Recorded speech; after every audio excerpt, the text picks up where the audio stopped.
नमस्कार। अगर आप उत्तर प्रदेश पुलिस में कांस्टेबल बनने का सपना देख रहे हैं और उसे पूरा करने का एक पक्का रास्ता ढूंढ रहे हैं, तो समझिए आप बिल्कुल सही जगह पर हैं। आज हम आपको वो पूरा ब्लूप्रिंट देने वाले हैं। देखिए, हर साल लाखों की तादाद में कैंडिडेट्स इस भर्ती के लिए अप्लाई करते हैं, तो जाहिर है कंपटीशन बहुत जबरदस्त है। और ऐसे में सिर्फ कड़ी मेहनत से काम नहीं चलता, आपको चाहिए एक स्मार्ट और सॉलिड स्ट्रैटेजी। तो चलिए इस सफर को शुरू करते हैं। ये है हमारा आज का रोड मैप। एक एक करके हम भर्ती प्रक्रिया के हर पहलू को समझेंगे, शुरुआत से लेकर आखिर तक।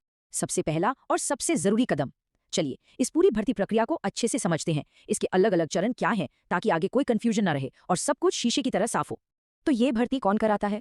ये भर्ती कराता है उत्तर प्रदेश पुलिस भर्ती एवं प्रोन्नति बोर्ड यानी यूपीपीआरबी। और ये पूरी प्रक्रिया मेरिट के आधार पर होती है, मतलब पूरी तरह से पारदर्शी। सिलेक्शन प्रोसेस में असल में कई पड़ाव हैं। आपको एक एक करके हर स्टेज को क्लियर करना होगा। सबसे पहले लिखित परीक्षा, फिर डॉक्यूमेंट वेरिफिकेशन, उसके बाद फिजिकल स्टैंडर्ड टेस्ट और आखिर में फिजिकल एफिशिएंसी टेस्ट। और अच्छी बात यह है कि इसमें कोई इंटरव्यू नहीं है। ठीक है, तो अब आते हैं सबसे पहली और सबसे बड़ी चुनौती पर, यानी कि लिखित परीक्षा। चलिए इसके पैटर्न को और करीब से जानते हैं।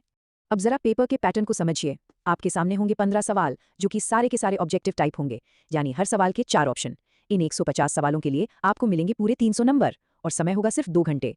तो स्पीड और एक्यूरेसी दोनों का ही खेल है। और यहाँ एक बहुत बड़ी और अच्छी खबर है, इस एग्जाम में कोई भी नेगेटिव मार्किंग नहीं है।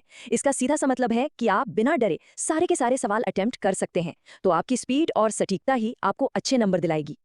अच्छा, जीके का सिलेबस तो काफी बड़ा है, लेकिन अगर करंट अफेयर्स और खास तौर पर यूपी से जुड़े जनरल नॉलेज जैसे हाई वेटेज टॉपिक्स पर फोकस किया जाए तो स्कोर को काफी बढ़ाया जा सकता है। तो जैसे ही आप लिखित परीक्षा पास कर लेते हैं, फोकस तुरंत शिफ्ट हो जाता है फिजिकल फिटनेस पर। और ये एक ऐसा पड़ाव है जिसमें कोई समझौता नहीं किया जा सकता। यहाँ पर साफ साफ बताया गया है कि पुरुष और महिला उम्मीदवारों के लिए ऊंचाई, सीना और वजन के क्या क्या मानक तय किए गए हैं। हाँ, एसटी कैटेगरी के जो कैंडिडेट्स हैं उनके लिए इसमें कुछ छूट भी है। अब आता है फिजिकल एफिशिएंसी टेस्ट यानी पीईटी।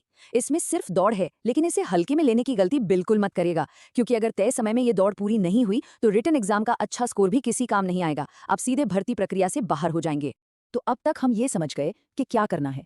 अब सवाल ये है कि इसे कैसे करना है। यकीन मानिए, एक सही स्ट्रैटेजी के साथ 6 महीने की तैयारी भी आपको सफलता दिला सकती है। देखिए, तैयारी को हिस्सों में बांटना सबसे अच्छा तरीका है। पहले 1-2 महीने अपने सारे कॉन्सेप्ट्स को मजबूत कीजिए, फिर अगले 2 महीने जमकर प्रैक्टिस और पिछले साल के पेपर्स सॉल्व कीजिए, और आखिरी के 2 महीने वो सिर्फ और सिर्फ मॉक टेस्ट्स और रिवीजन के लिए हैं।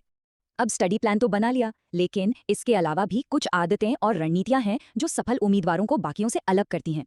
चलिए उन पर भी एक नजर डालते हैं। याद रखिए, कंसिस्टेंसी ही कामयाबी की चाबी है।